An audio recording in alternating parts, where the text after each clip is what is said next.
शांति। ओम शांति। ओम शांति।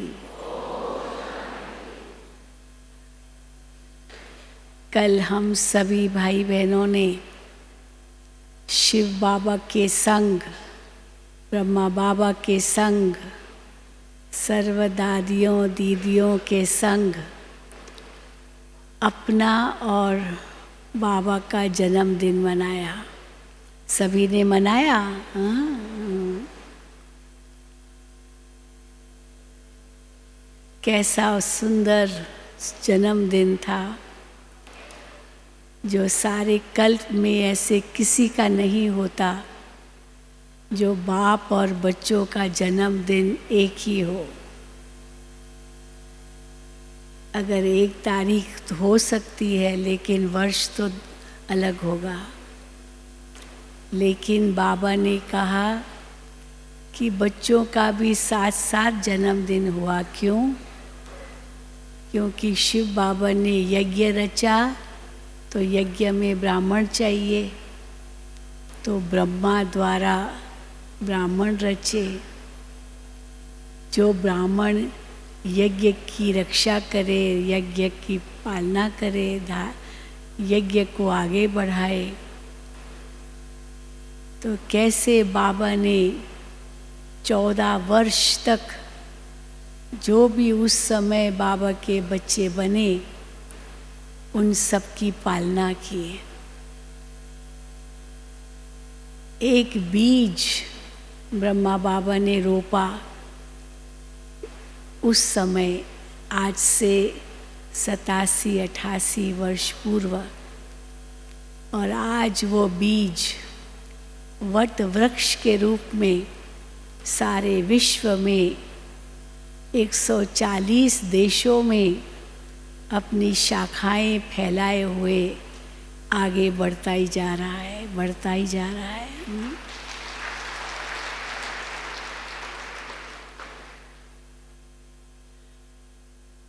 परंतु हम सबका लक्ष्य एक ही है। शिव बाबा परम पिता है, सर्व आत्माओं का पिता है। जब वो सृष्टि मंच पर आते हैं तो 3 चीज़ें एक साथ स्थापन करते हैं। सबसे पहले धर्म की स्थापना करते हैं। आदि सनातन देवी देवता धर्म, जो प्राय लोप हो चुका है, उसकी स्थापना करते हैं।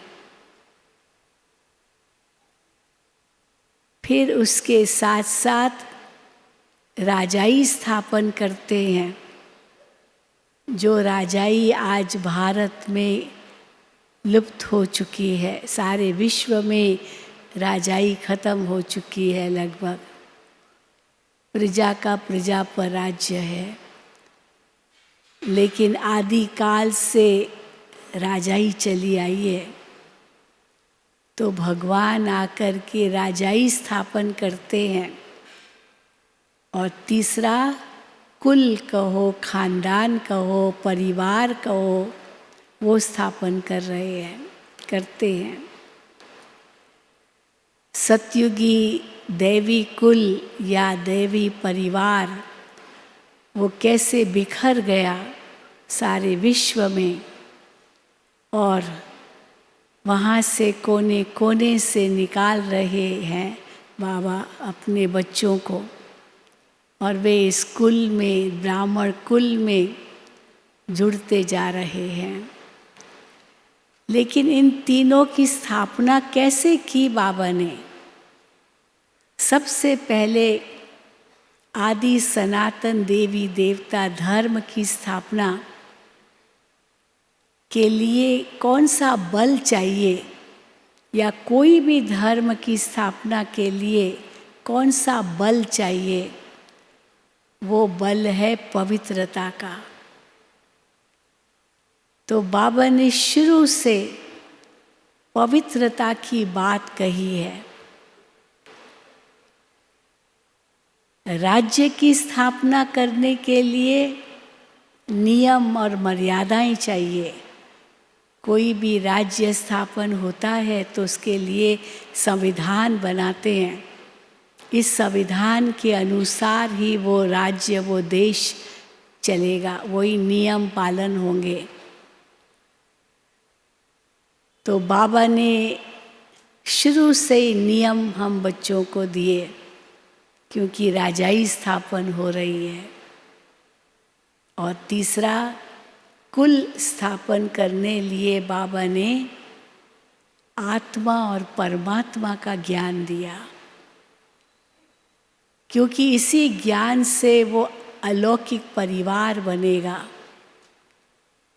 तुम बच्चे सब आत्माएं हो, एक पिता परमात्मा की संतान हो। आत्मा भाई भाई है, उस भाई भाई की दृष्टि से देखो। और ब्रह्मा के बच्चे हो तो भाई बहन हो, उस नाते से एक दो को देखो, एक दो से मिलो। ये परिवार स्थापन किया और कोई संबंध यहाँ नहीं है, भाई बहन माता पिता बस। तो धर्म की स्थापना में पवित्रता को महत्व दिया, शुरू से ही हम देख रहे हैं। और इसी पर ही कितने हंगामे हुए, झगड़े हुए, न जाने क्या क्या इतिहास लिखा गया पवित्रता के कारण। कई लोगों ने कहा कि आपका ज्ञान तो बहुत ऊंचा है, लेकिन ये जो पवित्रता की बात आती है वो आप हटा दीजिए आपकी धारणा में से, तो आपके पास लाखों करोड़ों आ जाएंगे लोग। तो बाबा ने क्या कहा? बाबा ने कहा हमको तो सतधर्म की स्थापना करनी है, राजाई और कुल स्थापन करना है, उसमें तो लिमिटेड ही चाहिए। इसलिए कोई करोड़ों हमें नहीं चाहिए। और धर्म की स्थापना में हमेशा विघ्न पड़ते ही हैं। कोई भी धर्म स्थापन हुआ, विघ्न तो अवश्य पड़े, और यहाँ पवित्रता का विघ्न अवश्य पड़ा। कितनी बहनों ने मारे खाई, बांधेलियाँ बन गई, लेकिन जो निश्चय बुद्धि थे वे तो सब निकल आए। और ये नींव पड़ी उस समय, हमारी दादियों ने 14 साल तपस्या की। वो नींव पड़ी जो गुप्त रूप में दुनिया की निगाहों से दूर 14 साल तपस्या करके वो शक्ति भरी, ताकि वो फिर बाहर जाकर विश्व की सेवा कर सके। कल भी बाबा ने यही कहा, तुम्हारा यही व्रत है। हम सब ने कौन सा व्रत लिया है कि हम अपने जीवन को पवित्र और योगी बनाएंगे। ये सभी ने व्रत लिया है ना, सभी ने लिया है ना, या किसी ने नहीं भी लिया है? सब ने लिया है। जो लिया है तभी ब्राह्मण कहलाए हैं। और शुरू से ही ये व्रत सबको लिया, सब ने लिया। और इसी व्रत के कारण ही विघ्न पड़े हैं, और कोई कारण नहीं। इतनी कहानियाँ बन गई, लेकिन बाबा ने कहा कुछ भी हो जाए, इस व्रत को हम हटाएंगे नहीं, क्योंकि धर्म की स्थापना हो रही है। अनेक धर्म पिताएं आए, उन्होंने भी पवित्रता के बल से ही धर्म स्थापन किया। लेकिन भगवान जब धर्म स्थापन करते हैं तो उस समय वो देवी देवता धर्म की आत्माएं यहीं इस सृष्टि पर है, लेकिन कन्वर्ट हो गई है, बदल गई है। फूल से कांटा बन गई है, देवता से असुर बन गई है। निर्विकारी से विकारी बन गई है। वो तो फिर उनको फिर से निर्विकारी फूल बनाने में बाबा को कितनी मेहनत करनी पड़ी, और धर्म पिताओं को ये मेहनत नहीं करनी पड़ी, क्योंकि उन धर्मों की आत्माएं तो परम धाम से जो पवित्र आत्माएं थी वही सृष्टि पर आई और उस धर्म में ऐड हो गई। इसलिए उनके आगे इस प्रकार के पवित्रता के विघ्न नहीं आए। लेकिन कोई नई बात सुनाई उन्होंने जो उस समय समाज के लिए आवश्यक थी, लेकिन जो अन्य लोग थे वो नई बात को सुनने लिए तैयार नहीं थे, इसलिए उन्होंने विरोध किया। सबसे बड़ा उदाहरण क्राइस्ट का है। उसने कहा लव दाई नेबर, प्रेम, गॉड इज लव, प्रेम का पाठ पढ़ाया, क्योंकि उस समय नफरत की अग्नि दुनिया में फैल रही थी, तो प्रेम का पाठ पढ़ाया। अगर आपके एक गाल पर कोई चाटा मारे तो आप उसको दूसरा गाल भी दो, लो भाई यहाँ भी मारो, है नहीं कि वो उसने चाटा मारा तो मैं भी उसको मारूं। इतना प्रेम सिखाया, सबसे प्रेम। लेकिन उस समय लोगों में ईर्ष्या की अग्नि थी, तो क्या प्रेम कैसे हो सकता है, तो विरोध किया। मुख्य कारण यही था, इसलिए सूली पर चढ़ाया। बुद्ध जब आए तो हिंसा बहुत थी, तो अहिंसा परमो धर्म का उन्होंने नारा दिया। कर्म फिलॉसॉफी की बातें कही, कर्म को सुधारो। लेकिन पवित्रता की बात किसी ने नहीं की, क्योंकि ज़रूरत ही नहीं थी, वो पवित्र आत्माएं नीचे आ रही थी, इसलिए सहज वो धर्म स्थापन हो गया। पर यहाँ तो पवित्रता की स्थापना के लिए जो अपवित्र आत्माएं हैं उनको पवित्र बनाना पड़ा, इसलिए ये विघ्न आए पवित्रता के। और भगवान ने कल क्या कहा बाबा ने मुरली में, कि वो तो केवल एक दिन व्रत रखते हैं भक्त लोग शिवरात्रि पर।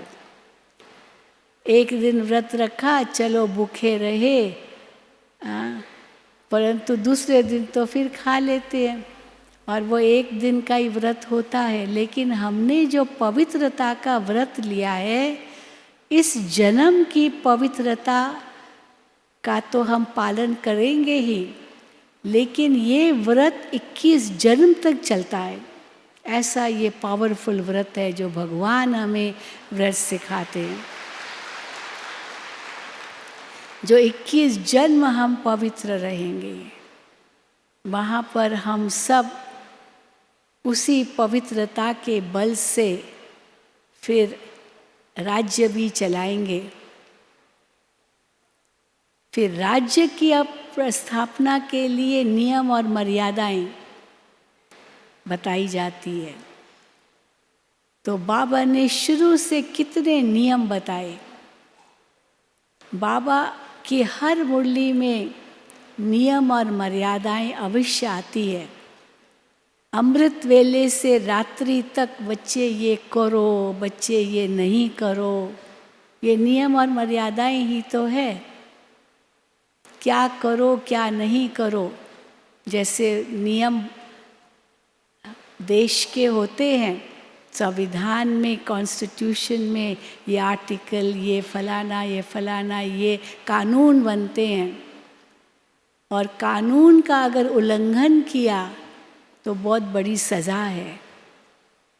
अगर कानून के अंतर्गत चले हैं तो आराम से जियो, खाओ पियो, मना तो है नहीं, पर कानून के अंतर्गत चलो।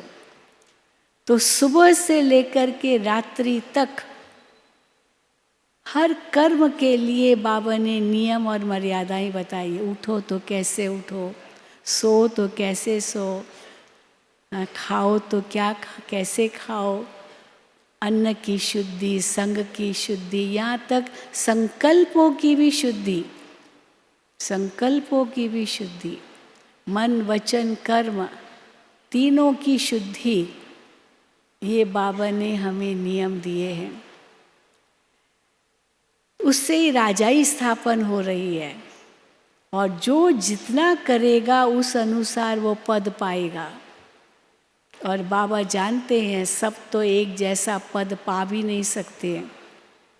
ऐसे नहीं बाबा आशीर्वाद कर दे सब पर तो फिर सब एक जैसे हो, फिर कोई अलग पद हो ही नहीं। बाबा टीचर के रूप में हमें पढ़ाते हैं तो हर टीचर को पता होता, आज भी बाबा ने मुरली में कहा मेरे स्टूडेंट्स कैसे हैं, तो बाबा की भी निगाहें सब स्टूडेंट्स पर पड़ती है। मेरा एक एक स्टूडेंट कैसा है। पिता के रूप में तो बाबा सबको समान प्यार देते। हर बच्चा अपने माता पिता का प्यारा होता है, चाहे वो कैसा भी हो। लेकिन टीचर तो थोड़ा स्ट्रिक्ट होता है। वो मार्क्स उसी अनुसार देगा जिस अनुसार वो स्टूडेंट अपना एग्ज़ाम देगा, ये जो परीक्षा देगा। और हर स्टूडेंट की स्थिति कैसी है पढ़ाई की, वो टीचर को ज़रूर पता होती है। तो ये भी बाबा टीचर बन के पढ़ाता है। उसी अनुसार फिर पद मिलेगा। कोई महाराजा महारानी पद पाएंगे, कोई राजा रानी, कोई प्रजा, कोई दास दासी, कोई नौकर चाकर।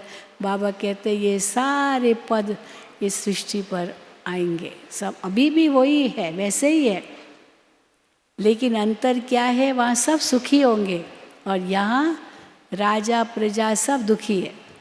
ये फर्क है। वहाँ राजा प्रजा सब सुखी, पर यहाँ सब दुखी, चाहे राजा हो या प्रजा हो। चाहे करोड़पति पद्मपति हो तो भी दुखी, चाहे बेचारा कमज़ोर वर्ग का है या गरीब है तो भी दुखी। सब दुखी के दुखी, दुखिया सारा संसार और वहाँ सुखिया सारा संसार। ये अंतर होगा। बाकी पद तो सब जगह होंगे, सब प्रकार के होंगे, पर वो किस आधार पर नियुक्त होंगे, यहाँ के पुरुषार्थ अनुसार। और धर्म पिता इस प्रकार से राजाई नहीं स्थापन करते हैं। उनकी राजाई तो बाद में शुरू होती है, जब बहुत प्रजा हो जाती है। फिर कुल की स्थापना, सतयुग के अंदर एक ही कुल है, जो परिवार होगा, जो रॉयल फैमिली होगी, जो 9 लाख होंगे, जो आदि जनसंख्या है सतयुग की, वो एक परिवार के रूप में ही होंगे। फिर धीरे धीरे धीरे धीरे परिवार बढ़ते जाते बढ़ते जाते बढ़ते जाते। और यहाँ तो कलयुग अंत में जब आते हैं तो परिवार का सुख क्या होता है ये मनुष्य आज बिल्कुल भूल चुके हैं, क्योंकि हर परिवार में दुख ही दुख है। और वहाँ हर प्रकार का सुख होगा परिवार में। इसीलिए हम कहते हैं ना, सुख भी 4 प्रकार का होता है।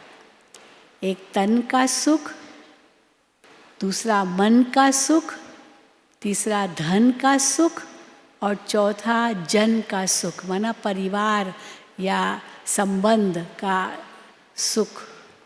और सतयुग में चारों सुख हैं और कलयुग में चारों में दुख है। और परिवार ये सतयुग के आदि से नियम है। सतयुग के आदि से सबसे श्रेष्ठ परिवार लक्ष्मी नारायण का। और सबसे श्रेष्ठ परिवार किसको कहेंगे? हम दो हमारे दो, हैं? हम दो हमारे दो। कल की बाबा की मुरली आप लोगों ने सुनी होगी, परिवार नियोजन, फैमिली प्लानिंग।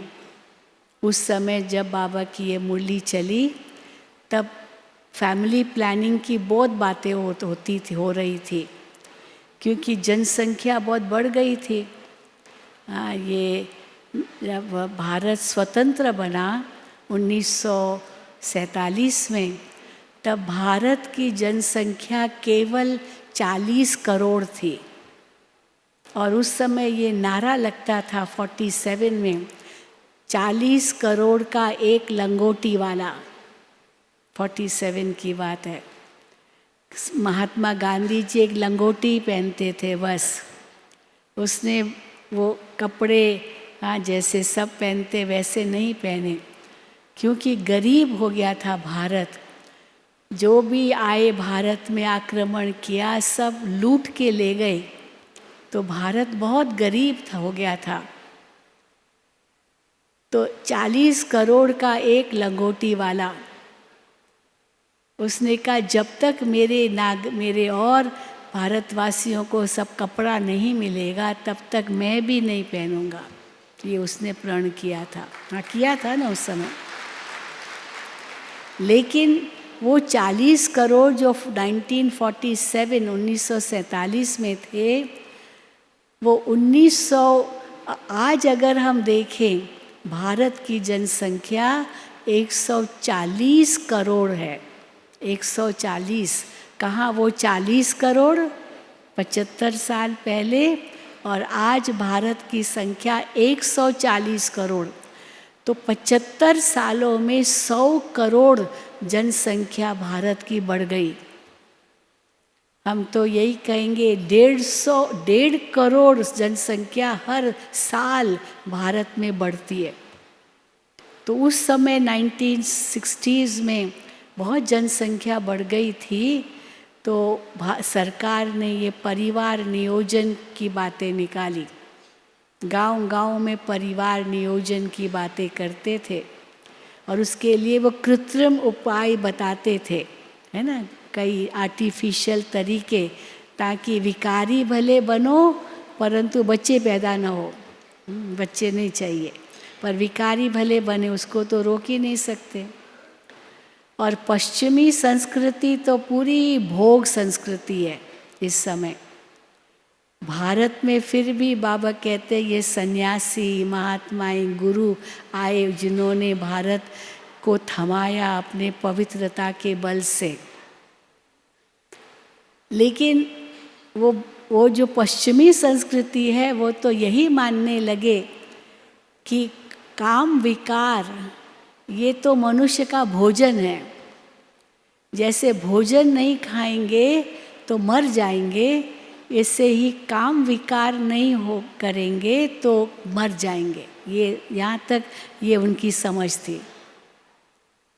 लेकिन भारत की संस्कृति योग संस्कृति है, भोग संस्कृति नहीं है। तो महात्माओं ने, सन्यासियों ने, ऋषियों मुनियों ने तो थमाया भारत को, लेकिन बाकी तो भारत की जनसंख्या बढ़ती गई।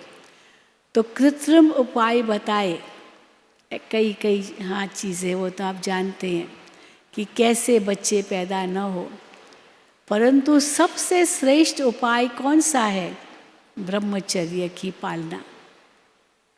और जो ब्रह्मचर्य की पालना करते हैं उनकी आयु और लंबी हो जाती है, क्योंकि भोग वृत्ति के कारण शरीर की शक्ति, मन की शक्ति, आध्यात्मिक शक्ति, आत्मा की शक्ति क्षीण होती है, नष्ट होती है।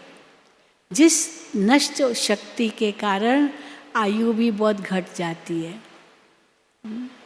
एक मिसाल आता है किसी का कि कैसे वो एक व्यक्ति सन्यासी बना, लेकिन कुछ समय के बाद उसको वो अपने आप पर कंट्रोल नहीं कर सका।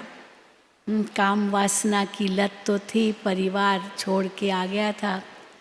तो अपने गुरु के पास गया और कहा, गुरुजी मैं इसके बिना नहीं रह सकता हूँ।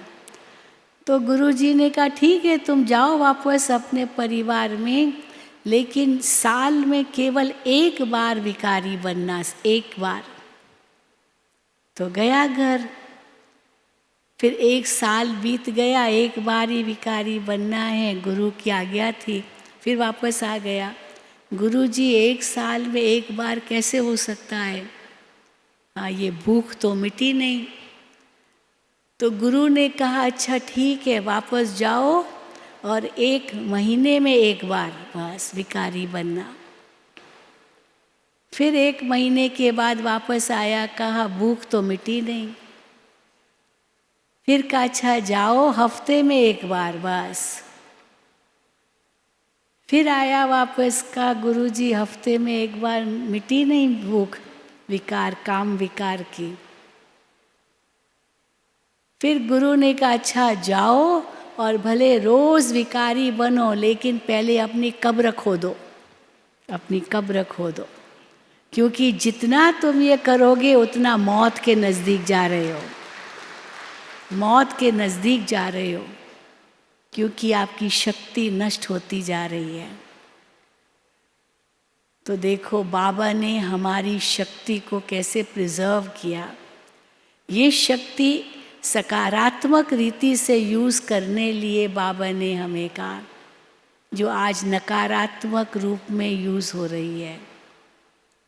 भारत देश इस समय कहते हैं युवा देश है, क्योंकि बहुत जनसंख्या तो बढ़ती गई ना, तो युवक बहुत है।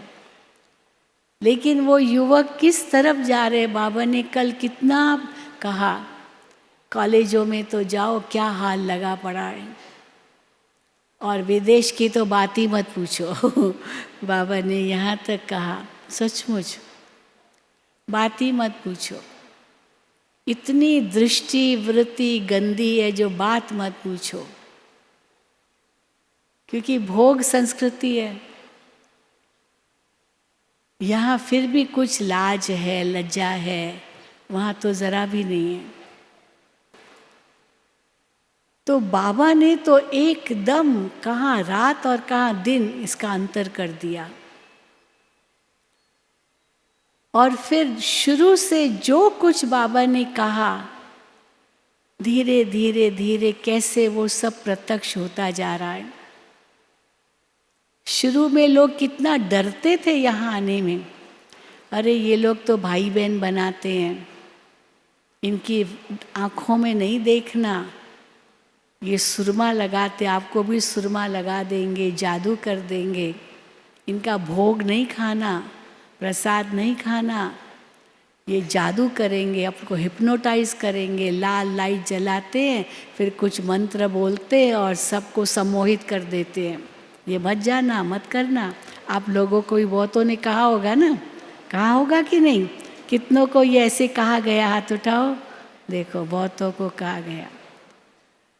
बिल्कुल कोई मकान देने को तैयार नहीं था, नहीं ब्रह्मा कुमारियों को मकान नहीं देना, ये तो घर बार फिटाती है।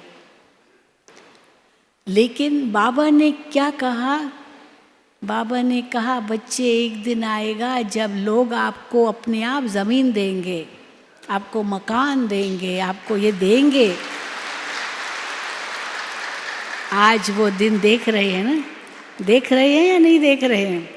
जहाँ जाओ रिट्रीट सेंटर बन रहे हैं, जहाँ भी जाओ रिट्रीट सेंटर बन रहा है, ज़मीन मिल रही है, मकान मिल रहे हैं, गीता पाठशालाएँ खुल रही है। अब यहाँ तक कहना पड़ता है बस करो बस करो, अभी और आगे नहीं चाहिए। क्योंकि बाबा को रिटर्न तो देना पड़ेगा ना, बाबा के कार्य में सहयोगी बनते हैं तो रिटर्न तो देना पड़ेगा। बहुत धनवान लोग हैं, कहते हम तो नहीं आ सकते हैं, लेकिन हमारा मकान है, ये ले लो, बस फ्री में दे देते हैं। तो देखो कहाँ वो स्थिति थी और कहाँ ये स्थिति है। पहले बैज पहनने से डरते थे, आज बाबा ने कहा ना बच्चे डरो मत, बैज पहनो। और कल भी बाबा ने कहा आपस में बैठो ट्रेन में, आपस में बीके हो, और एक दो से पूछे ये बैज आपने जो पहना इसका मतलब क्या है, ओम शांति का मतलब क्या है। फिर आप उसको समझाना शुरू करो, फिर दूसरे आके बैठेंगे और आपका ज्ञान सुनेंगे, आपका क्लास लग जाएगा ट्रेन के अंदर भी, है ना। ये बैज ही बहुत सेवा कर सकता है। बाबा कहते थे बच्चे एक दिन आएगा जब माउंट आबू से आबू रोड तक क्यों लगेगी। जब बाबा ऐसे कहते थे तो उस समय आश्चर्य लगता था, ऐसे कैसे होगा, कहाँ हो सकता है? माउंट आबू से आबू रोड तक क्यों लगेगी? कैसे होगा? आज हम देखते हैं हो रहा है। मधुबन जाते हैं, हाँ माउंट आबू जाते हैं, बाबा के बच्चे यहाँ हज़ारों आते हैं और हर एक अपनी अपनी गाड़ी में जाता है, बाबा का झंडा लगा हुआ है हर गाड़ी के ऊपर, है ना? होता है ना? सब माउंट आबू से आबू रोड तक क्यों लगती है ना? बिल्कुल लगती है। आगे बाबा कहते थे कि ये भारत वाले इतना जल्दी नहीं जागेंगे, जब विदेश के भाई बहनें यहाँ आएंगे वो भारतवासी कुंभकर्णों को जगाएंगे। तो हमारी दादियाँ कहती थी, बाबा हम कैसे बाहर विदेश में जाएंगे, हमको तो इंग्लिश ही नहीं आती है, इंग्लिश ही नहीं आती है, अंग्रेज़ी तो सीखी नहीं थी हमारी दादियाँ, कहाँ पढ़ी लिखी थी, कुछ भी नहीं।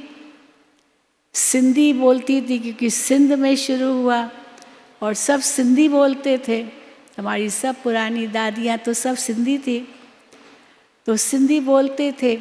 बाबा ने यज्ञ के अंदर सिंधी बोलना बंद करवा दिया। बाबा ने कहा सिंधी बिल्कुल नहीं बोलना है।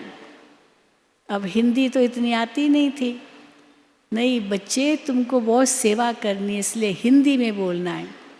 सतयुग में ये भाषा चलती है, सिंधी भाषा नहीं चलती है। तो धीरे धीरे कैसे हमारी बहनें हिंदी सीखती गई।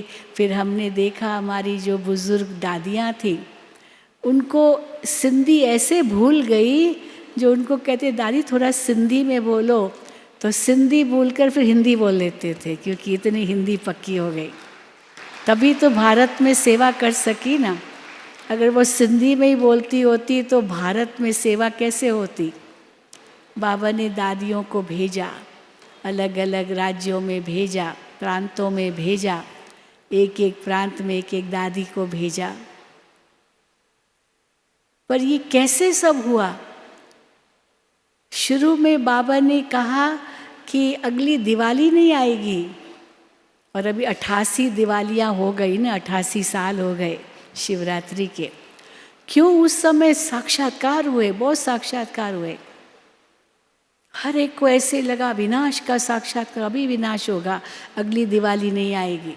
तो छोड़ छाड़ करके सब भागे, अपना घर बार बच्चे सब छोड़ा, बस अगली दिवाली नहीं आएगी। साक्षात्कार होते थे उनको बहुत, स्वर्ग के सतयुग के। तो कई पूछते हैं अभी क्यों नहीं साक्षात्कार होते विनाश के, या जो क्यों नहीं अभी होते? बाबा कहते हैं अभी ज़रूरत ही नहीं है, प्रैक्टिकल में देख रहे हो देख रहे हैं ना प्रैक्टिकल में, तो क्या ज़रूरत है। बाबा कहते थे एक दिन सारा आबू आपका हो जाएगा। तो सब ये सोचते थे सारा आबू कैसे हो जाएगा, लोग तो सुनते ही नहीं है ज्ञान, आबू कैसे हो जाएगा अपना। लेकिन सचमुच आप देखो, जब से 91 में हॉस्पिटल खुला अपना ग्लोबल हॉस्पिटल, और यहाँ के लोगों की सेवा हुई उस हॉस्पिटल में, तब से सारा माहौल बदल गया। माउंट आबू का भी पूरा बदल गया, क्योंकि लोग आने लगे हॉस्पिटल में। हाँ, उनकी आवश्यकता अनुसार उनको वो उपचार मिलता था, और सामाजिक कार्य करना शुरू कर दिया। पहले तो केवल आध्यात्मिक था, फिर बाबा ने कहा नहीं, इनके साथ मिलना है, जुलना है। तो धीरे धीरे धीरे कैसे माउंट आबू भी अपना हुआ, आबू रोड, यहाँ मकान लिया, यहाँ ये शांतिवन बना, इतनी बड़ी बीके कॉलोनी बन गई है। सब अपने कितने बीके भाई बहनें वहाँ छोड़कर अपना शहर यहाँ आकर के बसे हैं, बस यहाँ ही रहना है। अपनी वो कॉलोनीज़ बन गई यहाँ, बीके कॉलोनीज़, कभी ये सोचा भी नहीं था। तो बात कहने का भाव है कि बाबा ने ये सब कहा बच्चे होगा, आपकी जब वृद्धि होगी तो देखना अपने आप आएंगे लोग। अभी देख रहे हैं, वृद्धि देख रहे हैं, राष्ट्रपति आ रहे हैं, प्रधानमंत्री आ रहे हैं, मिनिस्टर्स आ रहे हैं, और वो यही कहते हैं जो हम काम नहीं कर सके वो आप कर रहे हो, कह रहे हैं ना, वो आप कर रहे हैं। अवार्ड देने को तैयार हो जाते हैं, अवार्ड देना है ब्रह्मा कुमारियों को, एक के बाद एक। रोज़ अब देखते हैं आज फलानी ब्रह्मा कुमारी को अवार्ड मिला, उसको अवार्ड मिला, उसको अवार्ड मिला, यहाँ तक कि ऑनररी डॉक्टरेट की डिग्री भी दे रहे हैं। लो भाई, हाँ ये भी लो डॉक्टर बन गए हैं, बिना मेडिकल लाइन में जुड़े, बिना पीएचडी किए डॉक्टर बन जाते हैं, डॉक्टर का टाइटल मिल जाता है। सब दादियों को दिला दिया हमारे मृत्युंजय भाई ने, कितनों को दिला दिया। बहुत उनके अंदर में उमंग है। और कैसे, जब मुझे याद है मृत्युंजय भाई जब बाप दादा से मिले थे, अव्यक्त बाबा से, तो बाबा ने उनको एक बहुत अच्छा वरदान दिया कि ये बड़े बड़े जो VVIPs है ना, उनको आप बहुत जल्दी पकड़ सकते हो। और सचमुच उसके अंदर ये कला आ गई। बड़े बड़े गवर्नर, मिनिस्टर, ये सबको अच्छी तरह से कैसे उनकी सेवा करके उनको भी बाबा के नज़दीक ले आए। और जहाँ भी हम प्रोग्राम करते यही कहते हैं, कोई भी सेवा आप हमसे चाहते हैं आप ले सकते हैं, और लिख के देते हैं, हाँ, कि आप ये करो, ये करो, हाँ, आप लोग ही कर सकते हो। ये सब किसकी कमाल है? ये बाबा की कमाल है। जो कल बाबा ने कहा कि कैसे आपकी प्रत्यक्षता होगी, प्रत्यक्ष प्रमाण द्वारा प्रत्यक्षता। कल बाबा की शाम की अव्यक्त मुरली चली, और उसमें भी परिवार के परिवार बाबा के बच्चे बनते हैं, और अपना जीवन तो पवित्र बनाते ही हैं, लेकिन परिवार इतना सुखमय बन जाता है, आश्रम बन जाता है। परिवार के परिवार साथ में रह के अपना जीवन पवित्र योगी बनाते हैं। ये सन्यासी भी आश्चर्य खाते हैं, ये कैसे करते हैं। जब हम लोगों का यहाँ संत सम्मेलन हुआ था 1987 की ये बात है, 87 में संत सम्मेलन किया था। हरिद्वार, ऋषिकेश, बनारस, कई जगह से संत लोग आए थे। बहुत बड़ा प्रोग्राम था। वो फ़ोटो भी आपने देखा होगा, ब्रह्मा कुमारियाँ सफ़ेद साड़ी और वो सन्यासी गेरुए वस्त्र, साथ में फ़ोटो है ओम शांति भवन का। तो उस समय 20 के लगभग बाल ब्रह्मचारी युगल थे, उनको बुलाया गया था, और ये सन्यासियों के आगे उन्होंने अपना अनुभव सुनाया कि हम कैसे पवित्र रहते हैं। बाल ब्रह्मचारी युगल है। तो सन्यासी तो आश्चर्य खाने लगे, वो स्वीकार करने को तैयार नहीं थे कि ये बाल ब्रह्मचारी होंगे, इकट्ठे रहते हैं और पवित्र रहते हैं। स्वीकार करने को तैयार नहीं, क्योंकि सन्यास धर्म में तो यही सिखाया जाता है, नारी नरक का द्वार है, स्त्री से दूर रहना है, स्त्री से दूर रहना है, नारी तो सर्पणी है, नारी तो ये है, नारी तो ये है। और बाबा ने क्या किया, सबसे पहले नारी का उद्धार किया। नारी शक्ति महान है ना। नारी को आगे रखा। यत्र नार्यस्तु पूजन्ते रमन्ते तत्र देवता।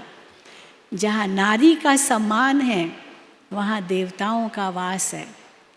बाबा ने सारी ये संस्था ब्रह्मा कुमारी के नाम से प्रसिद्ध किया। तो कई लोग समझते खाली स्त्रियों की ये संस्था है, लेकिन आते तो सब है, सब है, क्यों नहीं है। लेकिन बहनों को बाबा ने शक्ति दी, शिव शक्ति बनी, शिव की शक्तियाँ, शिव ने शक्तियों को प्रकट किया, आगे रखा। तो सन्यासी भी आश्चर्य खाते थे कि आपकी संस्था इतनी आगे कैसे बढ़ रही है। तो बाबा यही कहते थे, क्योंकि यहाँ बहनों को आगे किया है, इसलिए। आज 8 मार्च है, आज इंटरनेशनल महिला दिवस है, पता है आप लोगों को। इंटरनेशनल महिला दिवस।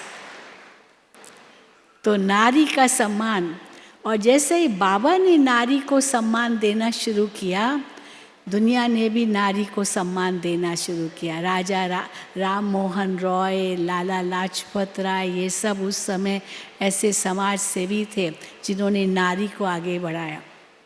और अभी तो सरकार और भी नारी को 33% वो कैसे आरक्षण क्या क्या जो भी वो कह रहे हैं। तो कहने का भाव है बाबा ने उस समय ये किया और आज दुनिया भी ये कर रही है। जो कुछ बाबा ने कहा वो सब प्रैक्टिकल में हो रहा है। बाबा ने कहा कि आप VVIPs को बुलाते हो, एक दिन ऐसा आएगा जब आप VVVVIP बन के उनके प्रोग्राम में जाएंगे। वो भी हो रहा है, बिल्कुल हो रहा है,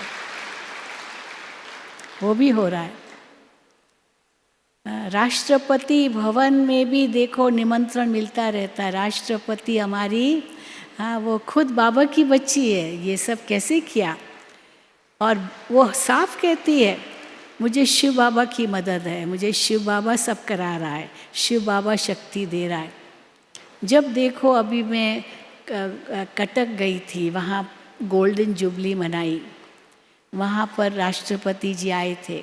हम संबलपुर गए, वहाँ भी राष्ट्रपति जी आई थी, और यहाँ माउंट आबू में तो आई थी। तो हमने देखा कि राष्ट्रपति जी भी कैसे इतनी प्रोत्साहित होती है। जब भी कोई ब्रह्मा कुमारियों का कुछ भी होता है तुरंत उनसे मिलती है। राष्ट्रपति भवन में भी मिलती है, गवर्नर हाउस में जाती है जहाँ कई स्टेट्स में, तो वहाँ भी भाई ये ब्रह्मा कुमारी आई है, तुरंत बुलाओ बुलाओ, सबसे मिलती है। और इतनी सुंदर बातें जो बाबा कहते हैं ना, वो उनके मुख से निकलेगा, वो माइक बनेंगे। तो ये बिल्कुल ऐसी माइक है जो बाबा की पूरी सेवा करती है। तो पहले हम VVIPs को बुलाते थे, आज हमें अपने प्रोग्राम्स में ये VIPs बुलाते हैं और डॉक्टर और डिग्री देते हैं। तो VVIPs कौन बन गए? हम बन गए। पहले लोग ये कहते थे कि आप लोगों की संस्था, हाँ पहले तो डरते थे, धीरे धीरे धीरे धीरे स्वीकार करने लगे। अभी तो ये कहते हैं कि आप लोगों की जो संस्था है बहुत अच्छी है, बहुत महान कार्य करते हो, क्योंकि सामाजिक कार्य भी साथ साथ होते ही रहते हैं। कितने हम लोगों के प्रोजेक्ट्स हैं, और सरकार के साथ मिलकर के भी हम लोग प्रोजेक्ट्स चला रहे हैं, जो भी उनके आयोजन हैं। तो इसलिए भी सरकार तो बहुत खुश है ज़रूर। लेकिन उसके साथ साथ और क्या है कि हम VVIPs बन के उनके पास जाते हैं, और उनको खुशी होती है कि हमारे पास ब्रह्मा कुमारियाँ आए। कोई भी उद्घाटन करेंगे कहेंगे एक ब्रह्मा कुमारी को ज़रूर बुलाओ। तो हम देखते हैं कि कैसे बाबा अपना गुप्त रूप में कार्य करता है। तो बीच में लोग कहते थे आप लोगों की संस्था अच्छी है, आप लोग अच्छा काम करते हो, बहुत अच्छा ज्ञान देते हो। लेकिन फिर साथ में और संस्थाओं से भी मेल करते थे, वो संस्थाएं भी बहुत अच्छा ज्ञान देती है, वो भी बहुत अच्छा करते हैं, आप भी अच्छा करते हो। लेकिन बाबा कहते एक समय आएगा जब ये कहेंगे आप ही अच्छा करते हो। अभी तो भी कहते हैं, आप ही, ये भी कहेंगे। आप भी और आप ही में कितना अंतर है। आप ही और कोई नहीं कर सकता है। तो हम देखते हैं कितनी अन्य ऐसी संस्थाएं हैं जो धीरे धीरे आई और धीरे धीरे लुप्त होती गई, कमज़ोर पड़ती गई। जैसे उनका जो गुरु था मेन, अगर वो शरीर छोड़ता है तो उनकी शाखाएं उपशाखाएं वो सब बढ़ती जाती है और शक्ति क्षीण हो जाती है। हाँ, जैसे पेड़ होता है ना, तो पेड़ की जड़ें तो मजबूत होती है बहुत, और उनका थुर भी इतना मजबूत होता है।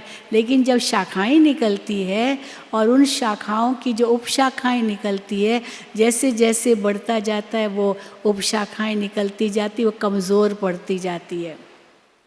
और यहाँ उसके विपरीत है, जितना बढ़ता जाता है उतना और शक्तिशाली बनता जाता है। तो देखो ये भी तो कितनी बड़ाई है। आज भी बाबा ने मुरली में कहा, सुना होगा, पढ़ा होगा, बाबा ने कहा आप सबकी चढ़ती कला है और बाकी सबकी क्या है? गिरती कला है। बिल्कुल ऐसे ही है।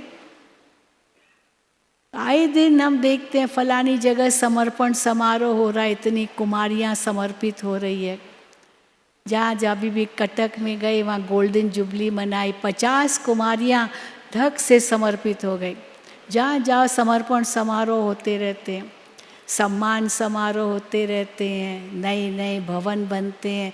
अब दादियाँ तो साकार में नहीं रही तो हम लोगों को बुलाते हैं, हाँ, इसीलिए जाना पड़ता है। तो ये बाबा का कार्य कितना दिन दुगनी रात चौगनी गति से और बढ़ता जा रहा है। लेकिन बाबा कहते प्रत्यक्षता कब होगी?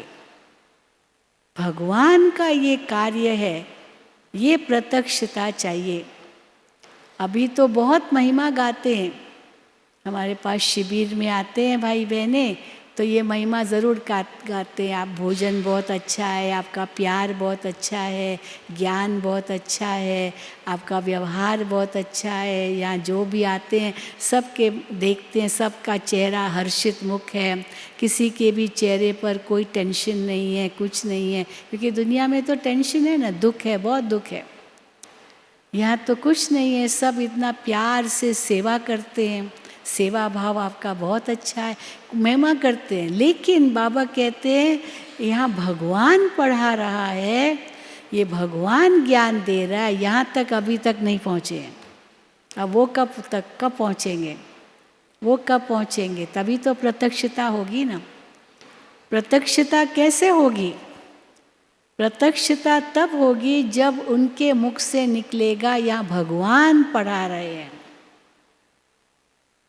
ये बहनें पढ़ा रही है, ये तो बहुत अच्छा है, बहनों की संस्था है, बहनें आगे, बहुत अच्छा, ये बहुत बढ़िया है, बहुत सुंदर महिमा करते हैं। कोई नहीं आजकल ग्लानि करता है। अगर कहीं एक दो कुछ बातें कोई होती तो उसका कोई पर्सनल होता है, उसमें संस्था को दोष नहीं दे सकते हैं, संस्था को दोष नहीं। क्योंकि बाबा मुरलियों में हमें सावधान भी करते रहते हैं, बच्चे ऐसा कोई कर्म न करो जो बाप का नाम बदनाम हो, बाप का नाम बदनाम हो। बाबा कितना कहते हैं,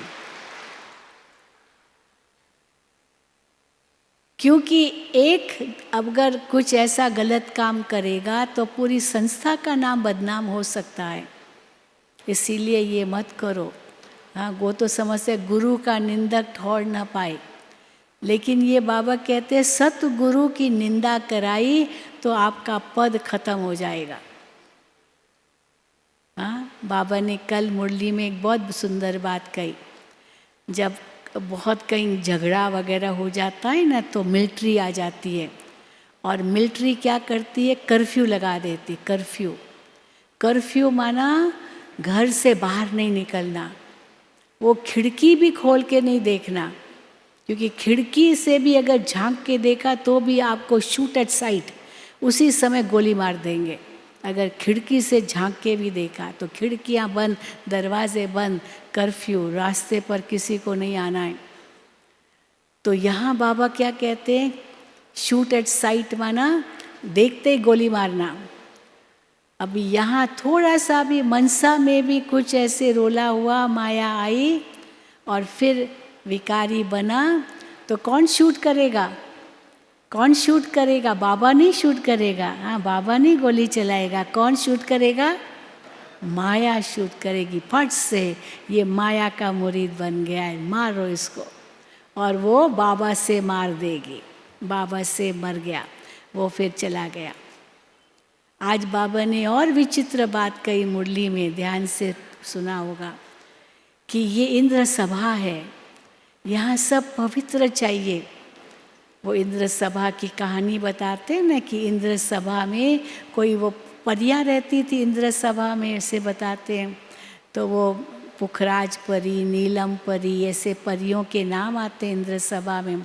तो एक परी वो नरक में गई और किसी से दिल लग गई, किसी से दिल लग गई, तो उस नरक के मनुष्य को इंद्र सभा में लेकर के आई, छिपा करके उसको बिठाया।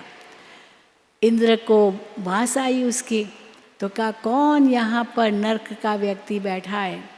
तो एक पता चला कि एक परी वो इन नरक के व्यक्ति को लेकर आई। तो बताते कि उनको बहुत बड़ा श्राप मिल गया, वो परी को भी श्राप मिल गया और वो व्यक्ति को भी श्राप मिल गया कि पत्थर बन जाओ। वो पत्थर बन गए। तो पत्थर कोई बनते नहीं है, लेकिन क्या हो जाता है, पत्थर बुद्धि बन जाते हैं। तो बुद्धि भ्रष्ट हो गई। और फिर बाबा कहते वो छिप करके चलो सभा में बैठते भी हैं। फिर कई देखते परीक्षा लेते हैं कि हम तो विकारी बने हैं और छिप करके बाबा की मुरली भी सुन रहे हैं और हम किसी को पता थोड़ी चलेगा। हाँ, किसी को पता नहीं चलेगा। हम देखते हैं किसी को पता चलता है। और बाबा ने क्या कहा कि बाबा को क्या पड़ी है पता करने की कि ये छिप के बैठा है, ये विकारी बना है या नहीं बना है।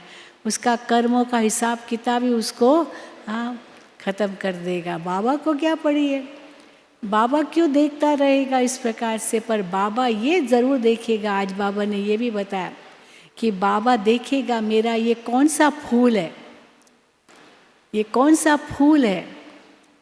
हाँ, जब साकार में बाबा थे तो जब ऐसे बाहरी मौसम था, अभी जैसे वसंत ऋतु है, तो इस मौसम में बहुत फूल निकलते हैं।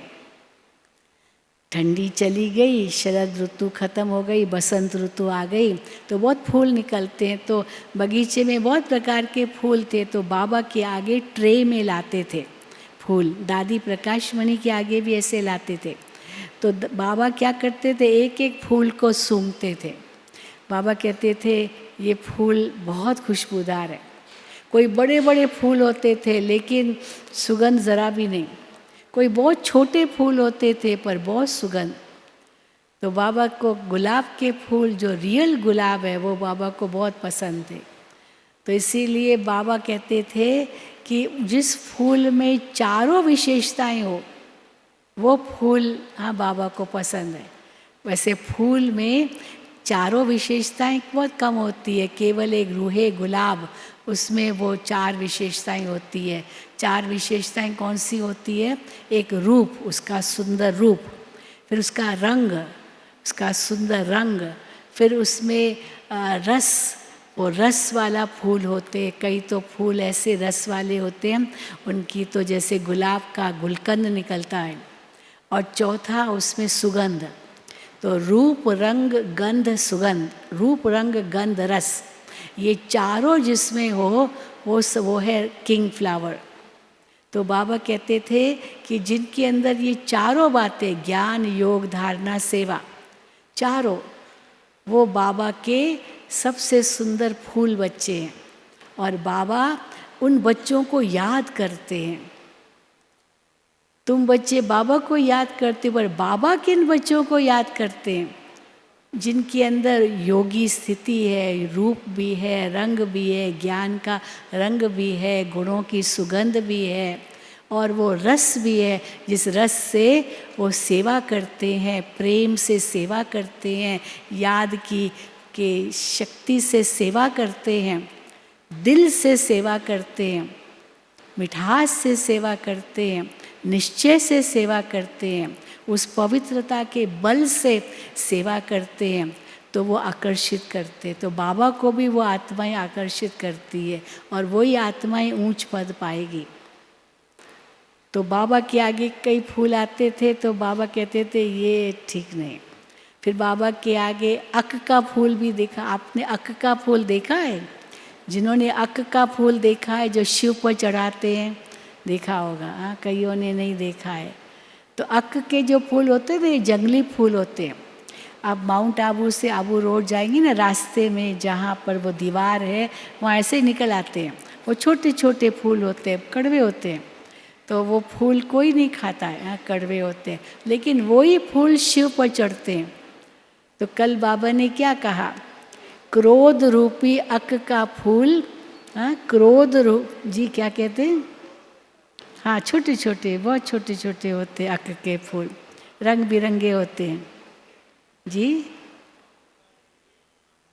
देखिए, बाबा के बच्चों में ज्ञान सभी में बहुत है, लेकिन हर एक को कहानियों का और बातों का हर एक को, तो हमारे शीलू दीदी जी तो भरे ही हुए हैं, लेकिन अक के फूल के विषय में बताना है मुझे सिर्फ। ये अक का फूल क्यों शिव पर चढ़ाया जाता है? क्योंकि इसका जो दूध होता है ना, किसी भी कारण से आँख में गया और आँख फूटी, आँख फूटेगी ही। इसीलिए अक यानी आँख को बचाओगे अब उससे, विकारी दृष्टियों से, विकारी विचारों से, तो आप शिव पर अर्पण हो पाओगे। और उन्होंने क्या किया, अक के फूल को, क्योंकि शब्द मिलता जुलता है, अक के फूल को अर्पण करना शुरू कर दिया। जबकि अक का फूल और कोई काम आता ही नहीं, ना खुशबू है, ना रंगत है, ना कुछ है। ओम शांति। बहुत अच्छा। तो बाबा ने कल कहा ये अक का फूल जो विकार, ये क्रोध विकार है, वो बाबा को, हाँ क्या करो, बाबा पर आप न्यौछावर कर दो। बाबा ये क्रोध का भूत हम निकालें। तो सभी ने वायदा किया कल शिवरात्रि पर, आज शिवरात्रि है, कि क्रोध रूपी का अक का फूल हम बाबा को अर्पण करते हैं। काम विकार तो दे ही दिया, पर क्रोध अभी है, थोड़ा थोड़ा है। हाँ, जो समझते हैं कि मेरे में ज़रा भी क्रोध नहीं है वो हाथ उठाओ। ज़रा भी क्रोध नहीं है। अच्छा, इतने हैं? हाँ भाई, जो एकदम हाथ उठाते उनके लिए ताली तो बजाओ, ज़रा भी क्रोध नहीं है। तो ये बाबा को आपने अर्पित कर दिया है। हाँ बिल्कुल। अभी जिन्होंने हाथ नहीं उठाया वो कब करेंगे अर्पित बाबा को? हाँ, वो भी ज़रूर करना। आज वास्तव में शिव जयंती तो आज ही है ना। आज ही सब सवेरे भी झंडा लहराया और यहाँ भी कल रात को लहराया। तो बस ये आज प्रतिज्ञा कर लो कि ये अक का फूल, ये फूल नहीं है, ये कांटा है, ये हम बाबा को अर्पण करते हैं। तो देखो ज़रूर प्रत्यक्षता होगी, प्रत्यक्षता होगी। ये निश्चय है और निश्चित है। और उसी निश्चित ड्रामा के अनुसार एक दिन ये प्रत्यक्षता होगी कि यहाँ भगवान का कार्य चल रहा है। ठीक है? अच्छा, ओम शांति, ओम शांति, ओम शांति।